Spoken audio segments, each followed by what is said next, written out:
नमस्कार छात्रों, मैं doctor Gajendra Gupta BBD government college Chimanpura Sapura से बोल रहा हूँ। और आज का जो ये वीडियो लेक्चर है बीएससी पार्ट फर्स्ट के बच्चों के लिए है।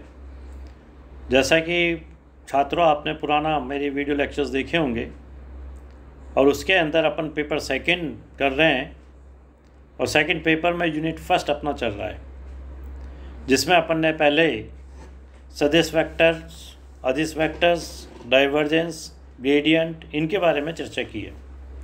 आज उसी के संदर्भ में आगे बढ़ते हुए यहाँ अपन कर्ल इन कार्टेशियन कोऑर्डिनेट्स, कार्तिकीय निर्देशांकों के रूप में कर्ल का मान कैसे बताया जा सकता है, कल अपन डिस्कस कर चुके हैं।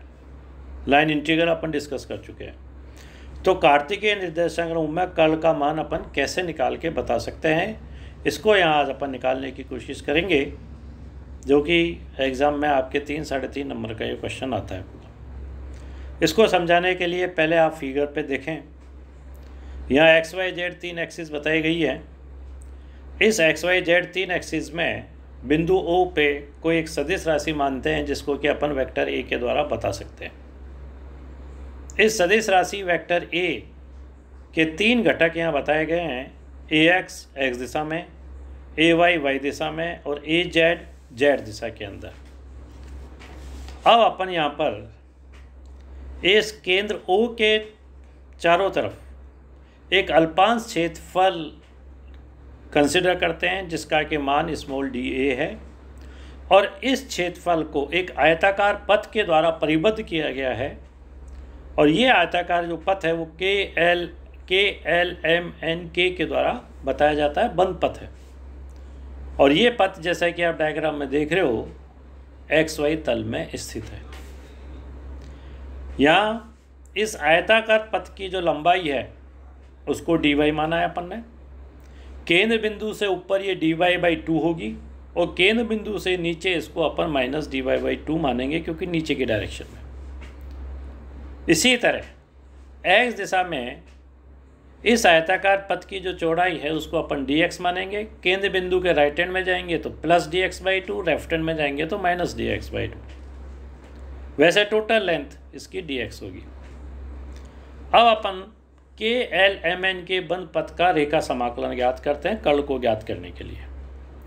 और इसको ज्ञात करने के लिए माना कि बिंदु O पर x अक्ष के अनुदिश जो घटक है वो अपन ने जैसे पहले बता चुका हूँ मैं कि उसको ax है। y दिशा में घटक ax के परिवर्तन की दर अगर अपन निकालना चाहें उसमें del ax upon del y के द्वारा बताया जाएगा। बिंदु O से माइनस dy/2 दूरी तय करने पर ax घटक के परिमाण में जो कमी आएगी उस कमी को अपन minus del ax upon del y into multiply dy/2 को द्वारा बता सकते हैं। ये बिल्कुल ऐसा है कि स्मॉल डेल y दूरी तय करने पर डेल x परिवर्तन होता है तो एकांक में del ax upon del y, और dy/2 में परिवर्तन के लिए उसको मल्टीप्लाई कर देते हैं। इसलिए KL पथ के अनुदिश सदिश क्षेत्र के जो घटक का मान होगा उसका मान होगा ax minus del ax upon del y multiply by dy/2। ये समीकरण 1 हो गई अपने पास। क्षेत्र के इसी प्रकार mn पथ के अनुदिश, ये तो आया KL।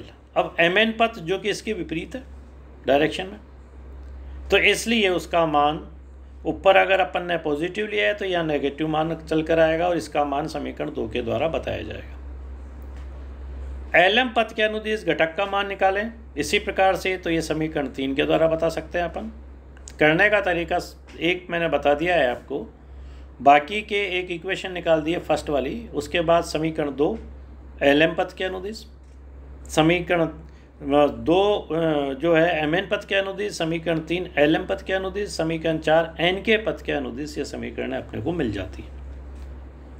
अगर अपन टोटल लाइन इंटीग्रेशन निकालें, समाकलन किसके लिए, पथ के एल एम एन के लिए, तो उसको मैं इस तरह से बताऊंगा जैसे कि मैंने बताया इंटीग्रेशन, और बीच में एक इंटीग्रेशन के सर्किल बनाए। ये जो सर्किल है छात्रों, ये बंद पथ को बताता है। और vector A dot D L का मान जब निकालेंगे तो इसको ऐसे बताएंगे अपन, के से एल तक का मान, एल से एम तक का मान, एम से एन तक का मान, एन से के तक का मान, तो ये पूरा पथ आ गया अपने पास। और इसका मान इक्वल टू, मैंने जैसे यहाँ नीचे लिखा है कि केएल पथ के अनुदिश सदिश घटक इनटू केएल पथ की लंबाई। इसी तरह एलएम पथ के अनुदिश सदिश घटक एलएम पथ की लंबाई प्लस करके एमएन पथ के अनुदिश सदिश घटक मल्टीप्लाई बाई एमएन पथ की लंबाई प्लस एन के पथ के अनुदिश सदिश घटक, 4 हैं अपने पास तो चारों को ले लिया, इंटू एन के पथ की लंबाई। और इन चारों के जो समीकरण 1 2 3 4 आई थी उनके मान अपन ने यहाँ रख दिए। रखने के बाद आप देखो जो राशियाँ कैंसिल होती हैं उन राशि कैंसिलों को अपन ने कैंसिल कर दिया और अपने पास समीकरण 5 जो है कट के अपने पास नेट समीकरण आ जाती है। तो ये जो समीकरण आई ये कर्ल की परिभाषा के अनुसार, ये चूंकि इसमें तल dx dy आ रहा है तो ये z अक्ष के अनुदिश होगी, तो curl vector A Z is equal to, इसको लिख सकते हैं अपन curl vector A dot K cap एकांक सदिश है जेड दिशा में।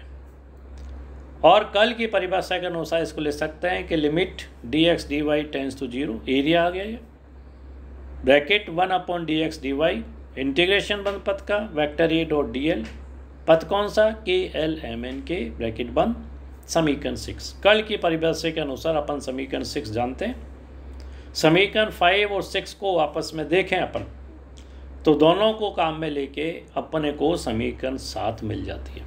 अब रख के देखो मान, समीकरण 7 आ जाएगी। इसी प्रकार से ये तो जेड अक्ष के लिए आया।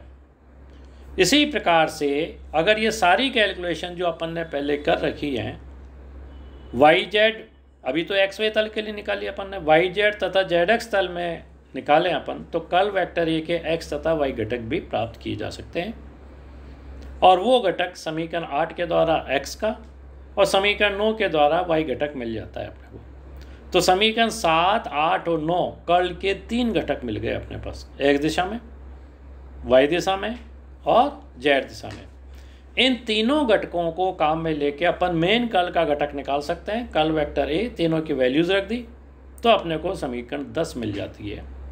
इस समीकरण 10 को डिटर्मिनेंट के रूप में, जिसको आप लोग सारणिक के नाम से भी जानते हैं, समीकरण 11 प्राप्त कर सकते हैं।